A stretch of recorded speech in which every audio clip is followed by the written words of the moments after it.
హైదరాబాద్ని నవాబులు రాజులు పరిపాలించారు. ఎన్నో కోటలు, బిల్డింగ్స్, మెహల్లు, ప్యాలెస్లు ఇట్లా ఎన్నో కట్టినరని విన్నాం.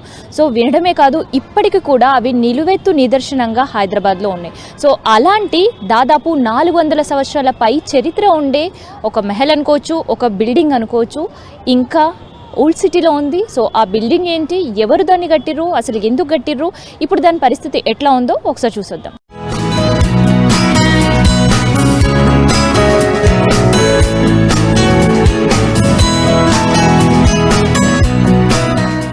సో ఇదే బాద్షాహీ నఖర్ఖానా. సో దీన్ని గోల్కొండ నవాబు కులీబ్ కుతుబ్ షా మొహరం పండగ కోసం ప్రత్యేకంగా ఇక్కడ సెలబ్రేషన్స్ అప్పట్లో ఘనంగా వైభవంగా జరిగేది. సో కేవలం ఆ సెలబ్రేషన్స్ కోసం మాత్రమే ఈ నఖర్ఖానా అనేది ఏర్పాటు చేశారు. సో ఇదంతా కూడా మనం ఏరియా ఏదైతే చూస్తున్నామో దాదాపు ఎకరం ప్లేస్లో ఇది ఉంటుంది. ఈ నఖర్ఖానా కేవలం ఒక్క బిల్డింగ్ మాత్రమే కాదు.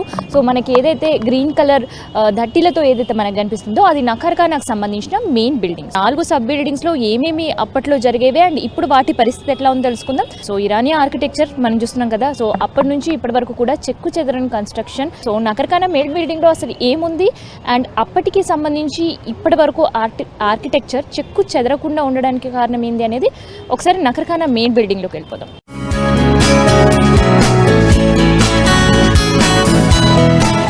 సో బాద్షాహీ నఖర్ఖానా. సో మెయిన్ ఎంట్రన్స్ ఇది. సో ఎంట్రన్స్ కంటే చెప్పే ముందు సో ఈ కన్స్ట్రక్షన్స్కి ఒక ప్రత్యేకత ఉంది. సో 4 బగీచా అనేది వీళ్ళ కన్స్ట్రక్షన్. అంటే 4 డబ్బాల్లాగా ఉండి అందులో 4 ఏరియాస్ కూడా first Bagicha. So greenery maintain చేయడం అనేది మోస్ట్ ఇంపార్టెంట్. అండ్ మిడ్లో ఖచ్చితంగా ఫౌంటైన్ ఉంటుంది అనమాట. సో అది ఈ ఆర్కిటెక్చర్. సో మెయిన్ బిల్డింగ్ చాలా కలర్ఫుల్గా ఉంటుంది. సో ఆ బిల్డింగ్ ఎట్లా ఉంటుంది, అసలు లోపల ఏముంటుంది అండ్ మెయిన్గా ఈ మెయిన్ బిల్డింగ్ అప్పట్లో దేనికోసం యూస్ చేస్తున్నారు అనేది మీకు చూపిస్తాను. సో మనకి ఏదైతే ఈ ఏరియా అంతా కూడా కనిపిస్తుంది కదా, అది ఏరియా అంతా కూడా టైల్స్తో యూస్ చేసిర్రు. సో మనకు ఆ చిన్న చిన్న పీసెస్ కలర్గా ఏవైతే కనిపిస్తున్నాయో ఇవి చూడడానికి అది వాటర్ పెయింటింగ్లా ఉన్నప్పటికీ సో అది వాటర్ పెయింటింగ్ మాత్రం కాదు. దీనికోసం పార్షియన్ టైల్స్ అనేవి ప్రత్యేకంగా ఉపయోగించారు అనమాట. సో ఆ పార్షియన్ స్టైల్లో ఆ కన్స్ట్రక్షన్ జరగడం, దాంతోపాటు దాదాపు ఈ అన్నిట్లో కావచ్చు, బ్లూ కావచ్చు, పింక్, గ్రీన్, వైట్, క్రీమ్ ఇట్లా దాదాపు 9 రంగు దీనికోసం యూజ్ చేశారు అనమాట. సో ఆర్కిటెక్చర్ ఇప్పటికీ మనకు చెక్కు చెదరకుండా కనిపిస్తుంటుంది. ఈ ఏరియా మనకి ఏదైతే గ్రీన్ కలర్ మ్యాట్ లాగా ఏదైతే కనిపిస్తుందో సో అక్కడ పీర్లను ఆలం ఏర్పాటు చేస్తారనమాట మొహరం టైంలో. So first 10 days of Muharram అంటేనే అప్పట్లో హైదరాబాద్లో అందరూ ఇటు పరిగెట్టుకొని వచ్చే ఇక్కడ సెలబ్రేషన్స్ ఎట్లా జరుగుతాయని చూసేవాళ్ళంట. సో అందుకనే ఆ పీర్ల పండుగ కోసం మొహరం సెలబ్రేషన్స్ కోసం ఈ ఏరియా అంతా ఏర్పాటు చేశారు అనమాట. ఇక్కడ ఏర్పాటు చేసిన హిస్టరీ చదివితే అసలుకి ఈ నూర్ ఖాన్కి సంబంధించి కావచ్చు అండ్ పాటు ఈ ఆర్కిటెక్చర్కి సంబంధించి కావచ్చు అండ్ ఇది హెరిటేజ్ బిల్డింగ్గా ఎప్పుడు మారిందని కావచ్చు. సో ఇంకొక సబ్ బిల్డింగ్స్ ఏవైతే ఉన్నాయో అక్కడికి వెళ్దాం. అప్పట్లో యాక్టివిటీస్ అండ్ ఆ బిల్డింగ్ పరిస్థితి ఎట్లుందో ఒకసారి చూస్తాం.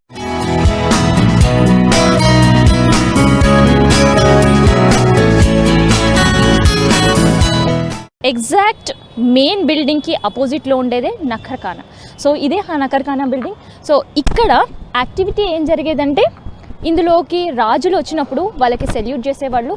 సో దాంతోపాటు అనౌన్స్మెంట్స్, ఏదైనా ఇంపార్టెంట్ అనౌన్స్మెంట్ అంటే సిటీకి సంబంధించుకోవచ్చు, రాజ్యానికి సంబంధించుకోవచ్చు, ఇక్కడ ఫెస్టివల్కి సంబంధించుకోవచ్చు, సో ఏదైనా కావచ్చు. సో అట్లాంటి అనౌన్స్మెంట్స్ అన్నీ కూడా మనకి ఏదైతే ఇప్పుడు శిథిలావస్థలో కనిపిస్తుందో దానికి ఆ మధ్యలో మనకి ఏదైతే కనిపిస్తుందో అంటే ఇప్పటికీ మొత్తం ఆ మెట్లు కావచ్చు అదంతా చెత్త చెదరంతో నిండిపోయిన బిల్డింగ్ ఏదైతే ఉందో సో అక్కడైతే ఈ అనౌన్స్మెంట్స్ అనేవి చేసేది. ఇంకా ఈ బిల్డింగ్ ఈ ఆర్కిటెక్చర్ మళ్ళీ కట్టడం అనేది సాధ్యం కాదు కాబట్టి దీన్ని ఇట్లే బ్రతికించాలి అని చెప్పేసి చాలా మట్టుకు హెరిటేజ్ బిల్డింగ్ కాబట్టి ఎంతో మందికి రిక్వెస్ట్ లెటర్ అయితే పెట్టిర్రు. మరి ఈసారి మాన్సూన్ వరకైనా పరిస్థితి చక్కదిద్దుకుంటుందో లేదనేది ఒకసారి చూద్దాం.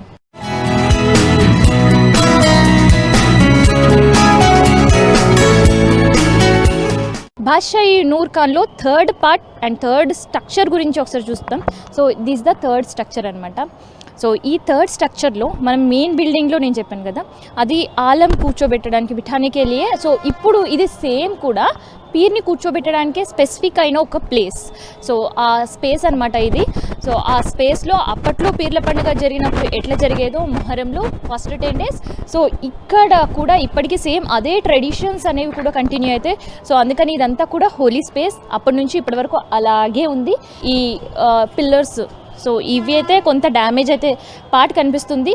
సో పై వరకు చూస్తే పెద్దగా డ్యామేజెస్ లేదు, స్టిల్ ఎగ్జిస్టింగ్లో చిన్న చిన్న రిపేర్ వర్క్ జరిపితే మాత్రం ఈ థర్డ్ స్పేస్ అంతే అందంగా అంతే బ్యూటిఫుల్గా అదే హోలీ అట్మాస్ఫియర్ కనిపించేటట్టయితే ఇప్పటికీ కూడా స్టిల్ అట్లాగే ఉంది. సో ఇది థర్డ్ కన్స్ట్రక్షన్కి సంబంధించి. సో దాంతోపాటు లాస్ట్ అండ్ ఫోర్త్ కన్స్ట్రక్షన్ ఇంకొకటి ఉంది. సో ఆ పార్ట్ ఏంటి, అక్కడ ఎట్లా యూటిలైజ్ చేస్తుండేదాన్ని అనేది ఒకసారి ఆ పార్ట్కి వెళ్ళి చూపిస్తాను.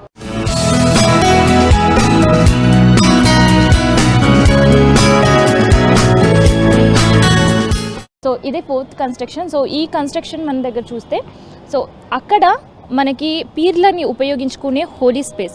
సో పీర్లకి ఫాతియాలకి పెట్టే ప్రసాదం ఏదైతే ఉంటుందో సో దానికి సంబంధించిన డిస్ట్రిబ్యూషన్ అంతా కూడా ఇక్కడ జరిగేదన్నమాట ఫాతియా. సో ఆ ఫాతియాల కోసమే ఏర్పాటు చేసిన స్పేస్ ఇదంతా. సో హ్యాస్టీస్ కన్స్ట్రక్షన్లో అయితే చిన్న చేంజ్ కూడా ఉండదు, అండ్ ఈవెన్ స్ట్రక్చర్లో కావచ్చు, డిజైన్లో కావచ్చు, ఆర్కిటెక్చర్లో కావచ్చు ఎటువంటి చేంజ్ ఉండదు. సో ఇప్పుడు ఈ కన్స్ట్రక్షన్ మొత్తం మనం చూసాను కదా, ఇది అండర్ ఇప్పుడు హెరిటేజ్ బిల్డింగ్గా ఉంది. సో హెరిటేజ్ అండర్లో ఉంది అనమాట ఇదంతా కూడా. సో దీని సిచ్యువేషన్ ఇప్పుడు ఎట్లా ఉండే అండ్ దీని గురించి ఉండే అటాచ్మెంట్ ఏంది అనేది ఇక్కడ వాళ్ళతో ఒకసారి మనం మాట్లాడదాం.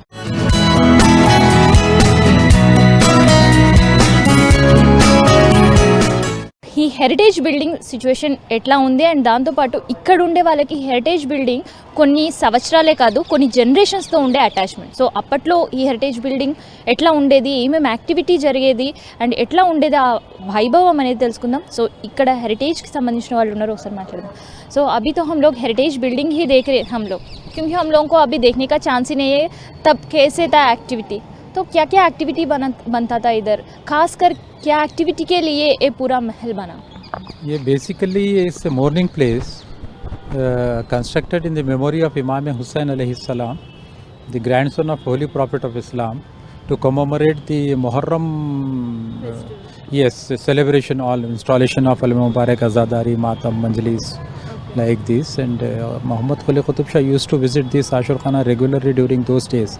And I can say that also all the Qutub Shahs used to visit this Ashur Khana during the first 10 days of Muharram and participate in the congregation Majalis here, of the memory of the martyrdoms of Karbala. So हम लोग सुने तब वो tradition start हुआ, पर अब तक भी वही ट्रेडिशन कंटिन्यू हो रहा है इधर भी, अभी स्टिल इधर भी सेलिब्रेशन 10 डेज़ के लिए अच्छा होते बोलकर, वो सही है? हाँ हाँ, वो अभी तक का वही है. इसमें बीच में थोड़ा सा गैप आया था 1687 में, जिस वक्त गोलकुंडे पे अटैक करे थे मुगल्स. तो during the period of Aurangzeb converted this place into बंदी खाना एंड नियरली 70 to 80 ईयर्स ऐसे ही बंदी खाना रहा. उसके बाद में जब आसिफ जाही डायनास्टी वो हुई, शिफ्ट करे हैदराबाद को अपना कैपिटल औरंगाबाद से, तो उसके बाद से फिर इसको रेनोवेशन हुआ. रेनोवेट करवाए में हमारे ग्रेट ग्रैंडफादर मीर नवाज़िश अली खान शहदा, और वो मुतवल्ली भी अपॉइंट हुए यहाँ पे. उसके बाद में पहले से भी हमारी खिदमत थी, उसके बाद में भी रेन्यूअल हुआ उसका. तो अब मैं 12th जनरेशन में हूँ, इसको जो टेक केयर कर रहा हूँ एज ए मुतवल्ली अलम्बरदार मुजावर यहाँ पे, मेरे along with my brothers and family members. आशुर खाने के डेवलपमेंट के लिए, रिपेयर वर्क के लिए, ये मॉन्यूमेंट फ्यूचर के लिए ऐसे ही रखने के लिए. पर अभी बारिश का सीज़न आने वाले, शायद बारिश भी गिरने वाले, अभी वो मॉन्यूमेंट को वैसे देखते रहे तो आपको कैसे लगते? क्योंकि अभी तो वो डैमेज भी हो गया, तो वो डैमेज को फिर से रिकन्स्ट्रक्शन करने वाला है ये मॉन्यूमेंट. देखिए आप, मैं देख रहे हैं अपन तो अपने को इतना ज़्यादा दर्द हो रहा है, तो ये दर्द डिपार्टमेंट ऑफ आर्कियोलॉजी और गवर्नमेंट ऑफ तेलंगाना को भी होना चाहिए. हम इसको डिक्लेयर तो कर देते हैं प्रोटेक्टेड मॉन्यूमेंट, लेकिन इसको प्रोटेक्शन नहीं दे सकते.